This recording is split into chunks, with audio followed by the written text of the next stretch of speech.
I mean, it's one of those days where I just went to wash my hands, I yawned, and I nearly fell asleep in the sink. I mean, an exaggeration, but still, I mean, I'm so tired. Anyway, it's the 5th of November today, and I don't feel that great. My stomach hasn't been very happy with me. I don't know why.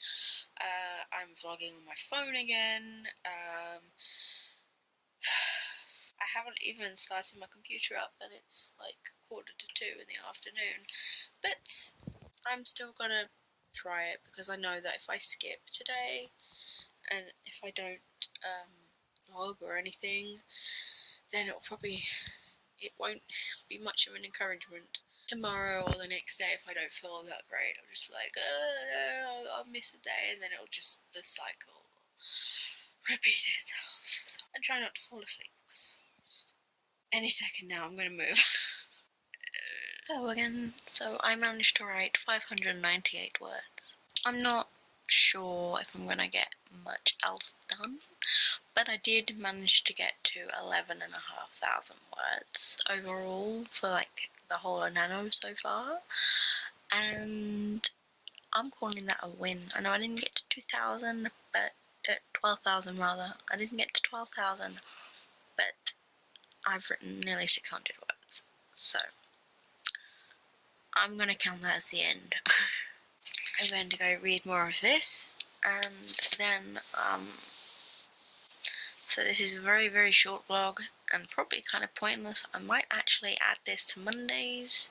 Hey everyone, it's the 5th, no, hey everyone, it's the 6th of November today, it's a Monday, so, I would have joined the 5th with today, so it's gonna be an extra long video, yay! I've been working for a bit and I'm now going to get on with the rest of the writing. So it's 1:10 in the afternoon and I have written 972 words today! Still want to try and get to 1,500 maybe. But I am doing pretty well. I'm still ahead of everything, and I've done... how much have I done? 12,000 so far, and it's only day 6. Brilliant. Because I've written nearly 1,000 words, I'm going to have a break and I'm going to watch some Netflix, and then I'm going to get back to writing, hopefully, if I don't get caught up too much. Because I've been watching The Good Place, and it's so funny. I mean, sarcastic funny, not hilarious, laugh out loud funny. Let's go. Hello everyone, my name is Kat and I have a mini book haul to show you. I thought I would throw a little bit of a book haul in with this vlog to sort of spice things up a little bit, and because it's quite a big haul I'm going to actually split it over the few days. So I had actually recorded a book haul, like a full length one, but then more books arrived and I left it too long really to upload as its own because I'm doing a vlog every day. I thought why not just add the books in to these vlogs? So the first book is relevant to these vlogs actually, since it's Nanowrimo month. So the first one is actually a non-fiction. It is called The Magic Words, Writing Great Books for Children and Young Adults by Cheryl B. Klein. This one was recommended to me by a friend on Twitter who gave me a list of all different books on writing and editing, and I just tried to find what ones I could. This has turned out to be pretty helpful. I have already tabbed some of the pages and I've highlighted some sections that I kind of need drilling in sometimes. It's one thing when you hear it said by an author or something, but then when it's written down in text, when you can't get away from it, yeah, that's really not much else to say about this, because if you're into writing, even if you've been a professional writer for years, it's got lots of stuff in it that might be relevant to your situation. The next one is also non-fiction, and it is Self-Editing for Fiction Writers, How to Edit Yourself into Print by Rennie Brown and Dave King. This is the second edition. I believe the first edition was something like in the 90s. And while I guess not a lot has changed in terms of advice, there are a lot of updates from what I like, modern culture references. I guess you don't need them, but it does make things better when you're trying to compare. This one again, I haven't really I haven't read much because this was more for when I was editing my draft, and then I kind of decided to just do a rewrite, so I'm not really editing at the moment. What I did read, I highlighted a lot of stuff and I got a lot of green in there. Some bits are very informative, and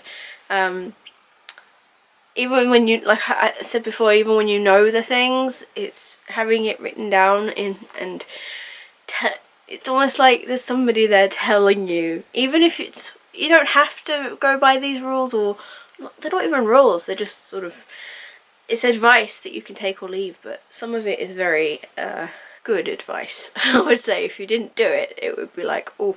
Next one I got is fiction. We're onto the fiction now. The Loneliest Girl in the Universe by Lauren James. I was sent this by the publisher, Walker Books, yeah, and yeah. So the next one I have to show you is fiction. We're on to the fiction now. The Loneliest Girl in the Universe by Lauren James, and I was sent this by the publisher, Walker Books. Thank you very much. It was, I think, back in August, September, after I'd done the last haul, I believe, and I did start this. I got to page 92, and it is good. It's a space set in space. A girl called Romy is on a ship to Earth 2, which is where she will like grow things and, I don't know, make it habitable for people. And she was originally with her parents, but due to some circumstances, she is now on her own. And the only communication is via emails and voice messages from Earth, but then something happens and it gets cut off, and then there's another person that's being sent to meet her on the way, and he's the only one in his ship. She communicates with him, and there's just a lot of mystery behind who he actually is, and I haven't got very far, so I don't know what happens, but it was good from what I read. It's very, because Romy is the only person, it's from her voice, it's from Romy's point of view, in first person, so it's very, I don't want to say self-involved, but it kind of is, and she's got anxiety and all the different things that I guess you would get if you were on your own on a spaceship for well, your whole life.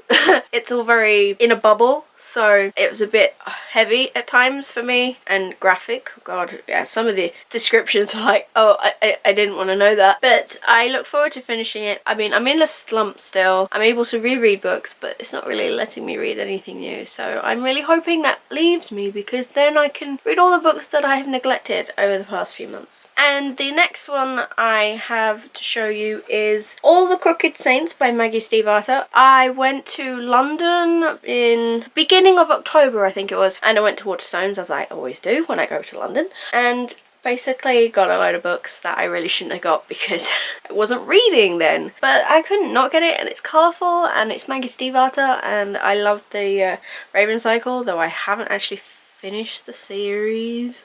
Oops. But I don't know much about this. I just know there's a lot of mystery, and the summary is very complex. I don't know, I've tried reading it and I just don't understand it. Sometimes it's nice to not know what happens because then it doesn't get like confusing. I don't know. I wish I could talk, explain what a book is about without reading the summary, but unfortunately I don't have that gift.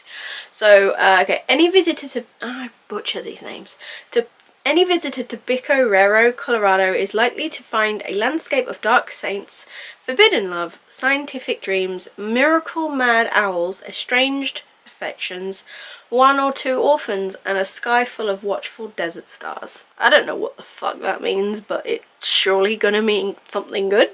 So, yes. And the last one of this part of the haul is Daughter of the Pirate King by Tricia Levenseller, and this one also got at the same time as All the Crooked Saints, and I was really torn because there were about 5 or 6 books that I was torn between, and I kind of was like, do I get all of them? Do I just get some of them? I ended up getting all of them. This looked really intriguing, the cover and the description.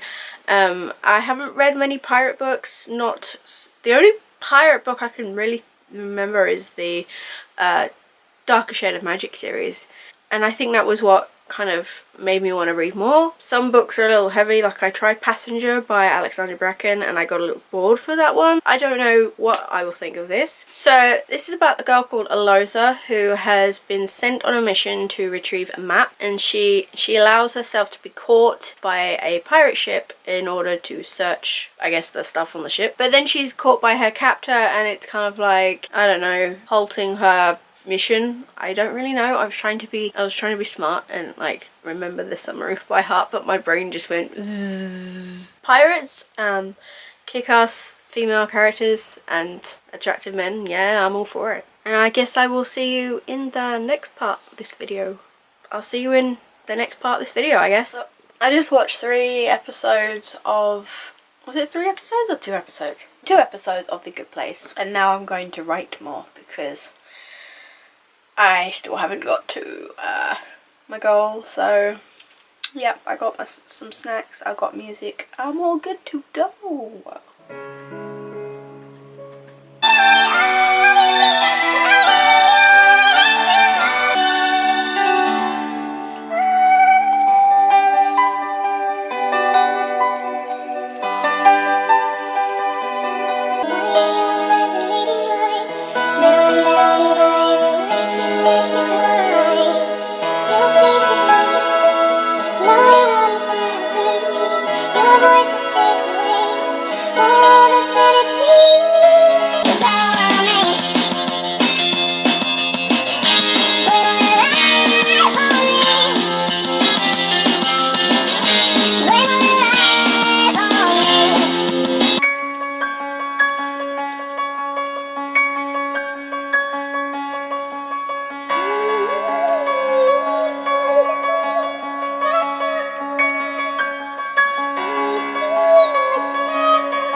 Okay, so it is 3:10 and I think I'm going to count that as it. Struggling to think of what other scenes I can write because I'm writing them out of order. It's not so easy to just be like, okay, so this is what happens next.